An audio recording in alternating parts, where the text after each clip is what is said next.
Olá pessoal, dando início aqui a transmissão, aguardando algumas pessoas entrarem, né? O Instagram ele naturalmente vai fazendo o convite a algumas pessoas para poder a gente começar a falar um pouco sobre Síndrome do Pânico, que foi o que nós combinamos hoje, né? De falar.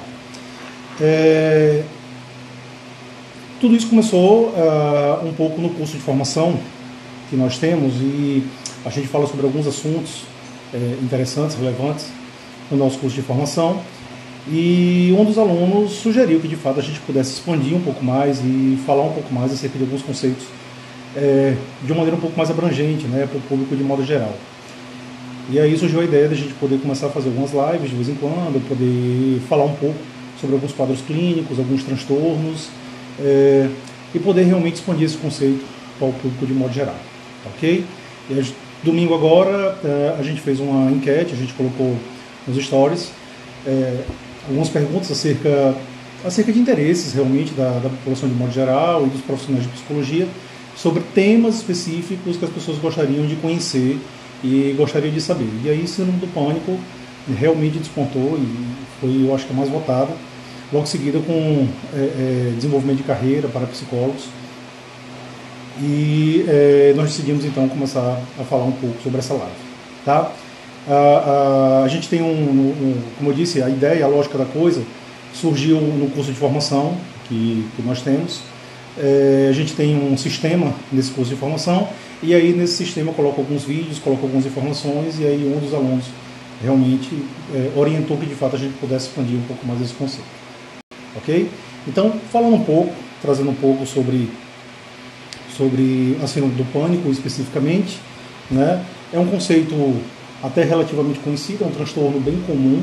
Ele veio se fortalecer, veio ganhar uma repercussão um pouco maior agora do final dos anos 90 para cá, né, com o surgimento do DSM-4, e aí a coisa foi se expandindo e foi tomando um pouco mais conta da população, as pessoas foram falando mais sobre esse síndrome do pânico, mas sempre com muito mito, né? Existia muitas questões e muito mito acerca da síndrome do pânico de modo geral, tá? Mito esse que com o tempo ele foi sendo desmistificado, principalmente pelos conceitos da própria terapia cognitivo comportamental, a gente foi desmistificando muita coisa, e aí foi surgindo alguns novos conceitos, ok? Então o síndrome do pânico ele é um transtorno de ansiedade, basicamente, que no DSM-4 existiam 5 transtornos de ansiedade, DSM-5 isso mudou um pouco, né? A gente tinha estresse pós-traumático, fobia social, pânico, toque e o outro estou esquecendo, não lembrar eu falo para vocês. Tá? Mas existiam 5 transtornos especificamente, e aí foi tendo algumas subdivisões. No DSM-5 o toque ficou com um grupo específico, ansiedade generalizada, tá? Era o outro. Então o toque ficou com um grupo específico, que ali ficou tricotilomania, ficou transtorno da escoriação e alguns outros transtornos ligados ao toque, de modo geral. Tivemos também o traumas, de modo geral, um grupo só de traumas, que aí entrou estresse pós-traumático, transtorno do estresse agudo, transtorno do estresse crônico, e aí nos transtornos de ansiedade a gente continuou com fobias específicas, fobia social, ansiedade generalizada, pânico, mutismo eletivo e entraram mais alguns outros transtornos especificamente. Então o pânico ele é um quadro de ansiedade, né? Um quadro de ansiedade agudo. Quando a gente fala de normal e patológico, por exemplo, o conceito de normalidade ele é muito abrangente, a gente fala bastante coisa, né? Tem muita coisa que a gente faz referência como sendo normal ou como sendo patológico, e aí a gente usa muito alguns conceitos específicos. Sofrer é um conceito, tá? Se a gente nota que a pessoa sofre, a gente diz que de fato um sofrimento crônico, um sofrimento que de fato causa um dano à pessoa, a gente diz que de fato ela está numa condição psicopatológica, que está precisando de algum tipo de regulação. Uma outra condição também é dano, então dano social, dano laboral, dano acadêmico e danos diversos que a pessoa vem a ter. A gente diz que a pessoa está num quadro também que precisa de ajuda, precisa de regulação, né, precisa de equilíbrio. E no caso, um outro conceito que a gente usa é intensidade e frequência. Então esse dano, ele permanece por muito tempo, então está frequentemente ali na sua vida, né? Você sempre está vendo aquele dano junto a você. E intensidade, que é bem o caso do transtorno do pânico especificamente. Fazendo um conceito, a gente fala até intuitivamente síndrome do pânico, sai muito, né? A gente fala bastante síndrome do pânico, mas o correto mesmo é transtorno do pânico. O transtorno, ele tem uma referência de desequilíbrio, especificamente. Então a gente faz uma referência a uma condição desequilibrada, tá certo? Por isso que é transtorno do pânico. É uma condição normal, a ansiedade é uma característica normal do ser humano, mas que nessa condição ela acaba se tornando desequilibrada, ok? Por isso, transtorno do pânico. Então, você tem no transtorno do pânico intensidade, você tem uma condição aguda especificamente, então assim, ansiedade. Você imagina uma ansiedade considerada normal, ansiedade é bom, eu aprendi com a professora Fívia Lopes, que está aqui assistindo, inclusive, que a ansiedade era uma coisa normal, né? E ela pode subir de maneira aguda, que de fato chega a incomodar muitas vezes, causa um desconforto abrupto, um desconforto muito intenso na gente, e vem a causar um dano. A pessoa de fato ela tem prejuízos sérios, ela paralisa em função desse quadro agudo de intensidade. E isso se repete, isso tem uma certa frequência, vai se mantendo no decorrer do tempo, ok? E a pessoa passa meses, passa anos, às vezes nessa condição especificamente. Por isso que a gente diz que é um quadro patológico, especificamente. E aí existe uma série de condições, uma série de sintomas específicas sobre a síndrome do pânico. A pessoa ela tem uma ansiedade, como eu disse, aguda, né? Existe uma crença específica e um medo específico que não é mencionado muitas vezes, porque as pessoas costumam chegar dizendo que de fato elas têm um medo que surge do nada, e isso não é exatamente verdade. Quando a gente vai estudar e ver as crenças da pessoa, a gente vê que tem dois medos muito específicos: o medo de morrer, o medo de adoecer ou qualquer coisa parecida com isso, e o medo de perder o controle. Então, o medo de perder o controle, às vezes, do próprio corpo, né, da sintomatologia que é manifestada por ela. Então, ela fica com medo de perder esse controle de modo geral, ok? São as crenças típicas. Justamente porque ela acredita nisso, ela começa a observar, ela começa a acreditar nesse pensamento especificamente, é que isso acaba sendo influência nos aspectos emocionais e no comportamento do paciente, e até na resposta fisiológica. Então a pessoa de fato tem taquicardia, a pessoa de fato ela tem manifestações fisiológicas como respiração ofegante, às vezes tontura, existe também, ela pode vir a ter também anestesia nas mãos, né? Então são uma série de sintomas que são desencadeados. A gente fala muito em questões cardiovasculares, boa parte das vezes, mas nem sempre tem uma relação direta com questões cardiovasculares.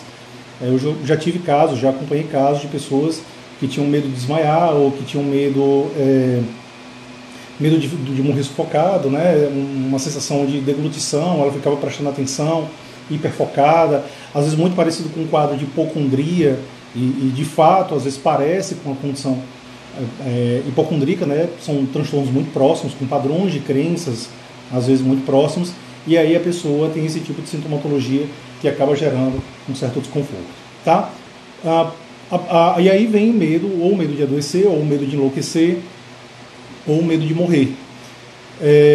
E nessa condição vem todo esse desencadear psicológico. Isso é mais ou menos um modelo cognitivo, um modo de funcionamento do paciente com síndrome do pânico, certo? Então ele funciona basicamente nesse modelo. Tem um pensamento negativo, né? Uma hipervigilância.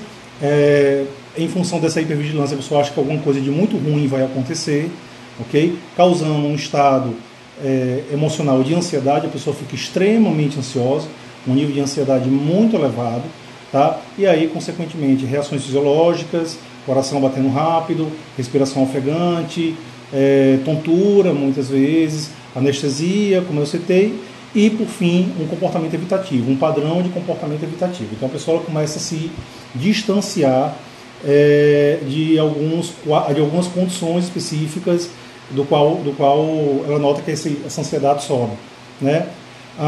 E aí, até posteriormente, muitas vezes, desenvolve um quadro chamado de agorafobia. O quadro de agorafobia é o medo do medo, inclusive. Às vezes a pessoa até melhora da síndrome do pânico, há uma melhora da síndrome do pânico, mas a pessoa continua tendo medo de sentir esse medo. Então a pessoa não tem mais a síndrome, mas ela fica nessa condição específica. Se ela não trata, né, e eu costumo dizer que todo padrão de comportamento evitativo é mantenedor de problema, ela vai ter uma tendência a ter isso durante muito tempo. Tá? Pode até diminuir naturalmente, é uma possibilidade real, essa diminuição do padrão comportamental, mas a tendência é a manutenção do quadro. Então, com o tempo vai haver uma manutenção, certo? Se ela não faz nenhum tipo de tratamento, ok? E aí ela precisa, de fato, fazer essa modificação de crenças, fazer algumas condutas comportamentais para poder ela conseguir lidar com essa situação e se sentir um pouco melhor. Diminuir o nível de ansiedade, diminuir essa intensidade do nível de ansiedade, e aí ela vai se sentir um pouco melhor, tá? Para o paciente, muitas vezes, é muito complicado e muito difícil, porque ele acredita que, de fato, aquilo está acontecendo, ele não tem dúvidas acerca disso, ele sente, né? E existe uma distorção cognitiva chamada argumentação emocional, que basicamente se eu sinto é porque é verdade. E aí, como o paciente sente, ele acredita que aquilo de fato está acontecendo. Vai para o médico, muitas vezes, ele chega aí para o médico, mas os médicos dizem que não tem nada, que a pessoa está bem, só está com palpitação um pouco acelerada, mas que no fim das contas ela está bem, certo? E isso acontece de maneira recorrente, a pessoa fica indo no médico muitas vezes, e os médicos sempre dizem que ela está bem, e aí ela começa a ficar irritadiça com essa postura médica, né? E os médicos estão corretos, realmente quando eles fazem uma avaliação física, pelo menos, aí nota que de fato tá tudo normal, né? Está funcionando tudo direitinho, ok? O problema de fato é na identificação. A gente tem uma condição específica chamada de luta ou fuga. Quando nós identificamos perigo, quando há qualquer tipo de identificação de perigo, a gente entra num processo de alerta. Então a gente fica hipervigio, a gente fica prestando atenção. E isso acontece muito fortemente na síndrome do pânico. Eu começo a prestar atenção em sinais físicos, em sinais corpóreos, como se aquilo de fato fosse acontecer. Então eu fico prestando atenção no coração, né? Fico verificando se o coração de fato está funcionando direitinho, se está batendo normal. Aí às vezes eu sinto que ele acelera um pouquinho, aquilo começa a me incomodar, porque eu noto uma certa aceleração cardíaca, aí eu começo a ficar ofegante, eu fico prestando atenção na respiração, eu fico prestando atenção na minha cabeça para ver se eu estou tonto, se eu não estou, e isso obviamente começa a me incomodar. Tá? Isso eu começo a entrar no estado de alerta por conta disso. Por entrar no estado de alerta que vem todo aquele processo que eu comentei. O quadro de ansiedade, medo, os padrões comportamentais evitativos, correr para o hospital e assim por diante. E se a pessoa não fizer nada, obviamente que ela vai manter isso durante muito tempo. Ok? Sugestão. A gente tem algumas alternativas para poder a gente conseguir lidar com esse estado ansioso. A ansiedade, como eu costumo dizer muitas vezes, é desconfortável, mas não é perigoso. Ninguém morre de ansiedade, né? A pessoa ela pode se sentir desconfortável em função disso, mas assim, não vai acontecer absolutamente nada demais. E aí, às vezes, simplesmente parar e respirar já começa a diminuir um pouco do seu ritmo, você já começa a se sentir um pouco melhor. Então, o primeiro grande passo para poder conseguir lidar com a síndrome do pânico Oi, Rânica, tudo bem? Rânica é minha aluna, acabou de falar comigo aqui, tá? Deu um oi. Então, o primeiro grande passo que a gente precisa executar é realmente diminuir o ritmo. Então, a gente fica agitado. Nesse quadro especificamente, a gente fica muito agitado, a gente fica muito tenso, muito nervoso, né? E aí a gente acaba metendo um pouco os pés pelas mãos, quer resolver logo a situação, agita ainda mais, o coração ainda bate ainda mais rápido, e aí é quando a coisa desanda um pouco. Então, uma sugestão específica é pare, inicialmente, tá? A ansiedade, ela é desconfortável, mas a ansiedade não é uma coisa perigosa, e você consegue lidar com ela. Ok? Tudo bem, Ariane? Como é que vai? E você consegue lidar com ela. Tá? A segunda coisa, tira o foco do aspecto fisiológico. Quem tem síndrome do pânico fica muito focado nas suas reações fisiológicas. Então, eu fico prestando atenção o tempo inteiro. Como é que está o meu coração? Eu fico prestando atenção o tempo inteiro. Como é que está a respiração? Né? Se está ofegante, se não está. Eu presto atenção em tudo isso. Ok? E aí acaba que isso gera um certo desconforto. Tá? E aí a gente precisa realmente começar a lidar um pouco com esse desconforto, diminuir para poder a gente se sentir um pouco melhor. Então, diminua o ritmo, respira lentamente, a gente costuma chamar de respira em 3 e solta em 6, Então respira 1, 2, 3, solta 1, 2, 3, 4, 5, 6, tá? E assim você vai conseguindo diminuir um pouquinho o seu ritmo. Tira o foco, como eu tinha comentado, desse aspecto interno, né? E começa a focalizar no aspecto externo, começa a ver o que está em sua volta. A partir do momento que você começa a olhar em sua volta, você começa a prestar atenção à sua volta, você também vai diminuindo um pouco esse ritmo e você vai se sentindo um pouco melhor. Então é uma alternativa bacana para poder você lidar com esse estado ansioso, entendeu? Respira lentamente, desfocaliza, e aí a gente começa a mudar gradativamente os nossos pensamentos. Mudar o pensamento significa dizer sair de um padrão de crença que a gente chama de crença de vulnerabilidade. A crença de vulnerabilidade é uma condição específica e típica da pessoa com síndrome do pânico, também de outros transtornos, não é só pânico, mas muito fortemente no pânico, de que eu sou vulnerável, alguma coisa de ruim pode acontecer comigo. E aí a pessoa fica hiperfocada nessa crença de vulnerabilidade, tá? Então, justamente por isso ela fica hipervigilante, justamente por isso ela fica procurando alguma coisa de errado, porque ela acha que algo de muito ruim vai acontecer com ela. E que, justamente por conta dessa vulnerabilidade, o corpo dela é vulnerável, ela pode vir a falecer, certo? Pode vir a falecer, pode vir a ter algum problema, alguma doença, e assim por diante.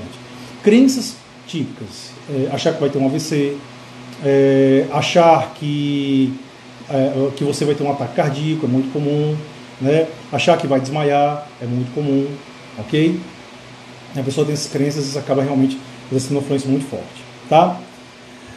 A maioria das pessoas que fazem tratamento para síndrome do pânico, o tratamento costuma durar ali entre 1 mês e 3 meses. Assim, eu acho que 80% dos casos duram em torno disso. Diego, 1 mês é muito pouco para poder tratar alguém.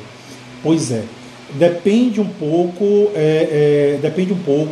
de algumas condições específicas, né? Estão perguntando aqui se existe sensação de realidade, né? Sim, existem algumas condições da síndrome do pânico, chamado despersonalização ou desrealização, tá certo? Que a pessoa pode vir a sentir, é uma sensação de distanciamento, né? Como ela está muito focada nessa condição, ela tem uma sensação de distanciamento, muitas vezes. Ou sensação de distanciamento, eu não estou aqui, é uma frase muito típica e muito comum, ou eu não sou eu. A primeira é desrealização, a segunda é despersonalização, tá? Então é um padrão de crença comum que acontece, ok? Então, voltando ao que eu estava falando sobre a questão do tempo, como eu disse, pode ser de 1 mês a 3, 4 meses, na grande maioria dos casos. Isso acontece geralmente porque o pânico ele é de mudança de crença relativamente rápida. A gente consegue realmente fazer a mudança da crença do paciente. Então, essa crença de vulnerabilidade, a gente consegue questionar com certa facilidade, certo? E aí o paciente, ele mudando essa crença, ele consegue ter um resultado um pouco mais rápido. A boa parte dos pacientes, a partir do momento que ele entra em processo terapêutico, a gente começa a fazer uma coisa chamada psicoeducação. A gente vai explicar o modo de funcionamento da síndrome do pânico, né, ou do transtorno do pânico para esse paciente. Como é que funciona? Tudo isso que eu citei aqui, né, do modelo cognitivo, a gente vai ensinando para o paciente, certo? E ele vai aprendendo sobre isso. Então, o que acontece? Ele aprende a identificar especificamente esse modo de funcionamento. A partir do momento que ele aprende a identificar esse modo de funcionamento, ele fica vigilante acerca dos sintomas da crise especificamente, ok? E aí, naturalmente, ele começa a exercer algumas ações que são orientadas pela própria terapia, né? E começa a exercer um controle um pouco maior. Uma das crenças mais fortes da síndrome do pânico é a crença de não ter controle. A pessoa acha que ela não consegue controlar aquela condição especificamente.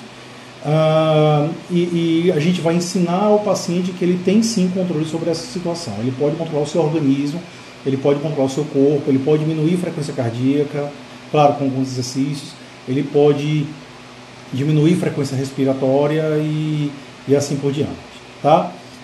Técnicas. Tem algumas pessoas aqui perguntando sobre estratégias e técnicas, né? E assim por diante. As técnicas mais simples e mais comuns são psicoeducação, tá? Uma técnica que a gente usa muito. Respiração é extremamente usada.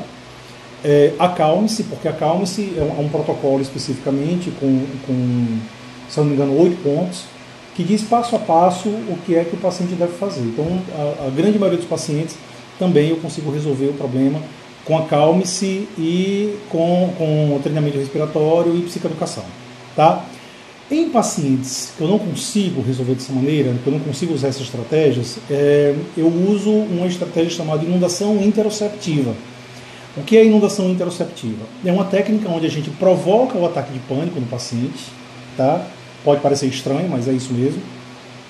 Claro, numa dose menor do que o ataque real, não de maneira tão intensa. Então, a gente coloca ele para poder entrar num processo especificamente, e num processo de relaxamento, e depois a gente vai induzindo ele até o ataque de pânico, para que posteriormente a gente possa exercer algum tipo de controle sobre essa condição. Então, eu começo a pedir para ele respirar da maneira correta, eu começo a pedir para ele ter pensamentos adequados, né, diminuir essa crença de vulnerabilidade, tá certo? E assim ele conseguir lidar um pouco melhor. O meu amigo Geraldo aqui está perguntando sobre a questão do comportamento, né? Eu já tinha comentado antes que o padrão é evitativo, costuma ser um padrão evitativo, uma conduta evitativa. E a gente solicita que, de fato, a pessoa não fuja do ataque de pânico, não fuja da síndrome de pânico, da síndrome especificamente. Então, se eu estou com ansiedade, não fuja dela, fica de onde está, diminua o ritmo, tenta ficar um pouco mais calmo, tá? Desacelera e gradativamente o estado emocional ele vai passando. Tem uma metáfora que é usada no próprio Acalme-se, que é desconfortável, né? É algo desconfortável. Imagina que é um hóspede inesperado e desconfortável. Ele vem, fica um tempo junto com você, mas depois ele vai embora. Tá? Ele não fica a vida toda com você. Sentimento é isso. Sentimento não tem como passar a vida toda com a pessoa. A pessoa não tem como passar a vida toda triste. Né? A pessoa não tem como passar a vida toda com medo. Aquilo passa um tempo com você e depois vai embora. Tá? A Alessandra está me perguntando aqui se a pessoa pode vir a ter depressão. É possível que haja uma comorbidade, principalmente para aqueles pacientes que não procuraram ajuda. E aí sim a pessoa pode entrar num processo de desistência e aí pode vir realmente entrar num quadro de depressão. Tá? Aí Rânica está comentando aqui também que a aceitação é importante, né? Sim, é verdade, eu tenho que aceitar o estado ansioso como sendo um estado natural. Ok? Ele faz parte da nossa vida. Ansiedade, inclusive, é uma coisa boa, não é uma coisa ruim. A gente precisa de ansiedade para poder viver. Eu brinco muito, você imagina uma condição de um assalto onde você não fica ansioso, vai morrer. Tá? Então você precisa ficar ansioso diante de um assalto, entendeu? Então isso é bom. O que é ruim? É ansiedade demais. Então você tem um nível de ansiedade muito elevado, obviamente que isso vai passar a te prejudicar. E aí isso de fato não é algo bom para você, certo? O nível de ansiedade ele tem que ser equilibrado. Você tem que ter ansiedade numa condição equilibrada e num nível equilibrado, tá? E aí todas essas técnicas que eu estou citando aqui, ela vai ajudar você a manter esse nível equilibrado. A inundação interoceptiva, inclusive, ela tem uma função única, que é mostrar para você que você controla o seu organismo, tá? Que você pode exercer controle sobre o seu organismo. Então, controlando o seu organismo, você consegue se sentir melhor, você consegue notar que você controla as crises também, tá certo? E aí, como eu disse, ali dentro de 1 a 3 meses, um mês a 4 meses, esse quadro ele vai diminuindo, tá certo? Diego, tem casos que demoram mais tempo do que isso? Tem casos que de fato demoram bem mais tempo que isso, tá? Mas aí depende muito de condição para condição, depende do nível de resistência da crença. Tem pacientes que as crenças são mais enraizadas, não é por culpa do paciente, certo?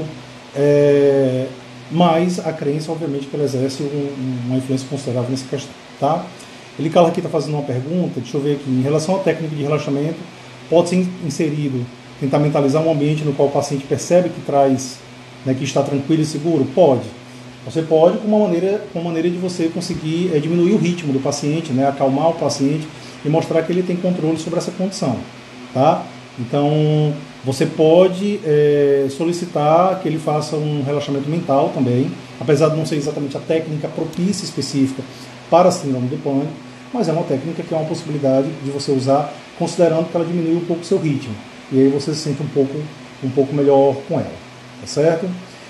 É de tratamento fácil. Síndrome do pânico não é um transtorno que, de fato, ele é muito complicado de você resolver. Aí depende muito de outras variáveis, né?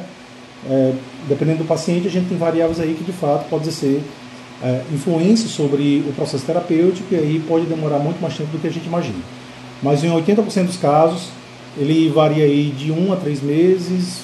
Se eu não me engano, a proporção de pacientes que conseguem resolver, conseguem ficar bom da síndrome do pânico, gira em torno de 95%, se não for maior do que isso, tá? O controle é bom do quadro clínico, a gente consegue realmente exercer um controle sobre isso, e o paciente ele consegue ter uma qualidade de vida posterior muito boa, tá certo? Então a nossa lógica especificamente é essa, é assim que a gente tenta trabalhar para poder conseguir ajudar o nosso paciente. Uma coisa também é muito importante, é importante também, sempre que possível, dependendo da intensidade do quadro, a gente ter o acompanhamento de uma psiquiatra como a doutora Lorena Costa, que acabou de entrar aqui, tá? Então a gente poder ter acompanhamento psiquiátrico pela questão medicamentosa também, certo?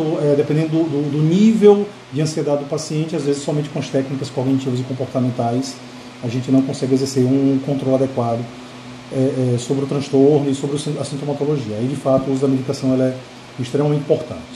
Tá ok, pessoal? Bom, eu acho que é isso. Eu vou estar fazendo lives eventuais nas terças-feiras à noite, tá? Muita gente fez muito pedido de muito assunto. Pode ser eu, tem outros profissionais da metacognitiva que também podem estar falando um pouco. Na próxima terça-feira serei eu novamente. Algumas pessoas pediram para falar um pouco sobre desenvolvimento de carreira na psicologia, e eu vou trazer um pouco dessa temática para vocês, tá bem?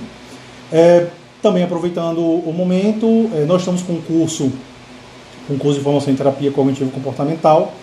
Ele tem início agora dia 13 de abril, é o dia inteiro, de 8 às 5, a gente traz muita temática bacana. Nós trazemos uma série de informações, né? A gente tem uma série de ferramentas, a gente tem sistema, a gente tem simulação de casos clínicos, então a gente tem atores que vão fazer atendimento clínico, e você consegue assistir, você pode atender, inclusive, as pessoas vão assistir, pode comentar, tal. Então é um curso bem interessante e bem bacana, tá certo? Quem tiver interessado pode procurar a Metacognitiva no 3346-2232. Agradeço a atenção, tivemos uma quantidade bastante razoável de pessoas aqui assistindo, tá? Semana que vem estamos aqui falando sobre desenvolvimento de carreira para psicólogos, sempre às 20h45, e aguardo vocês. Boa noite e até mais.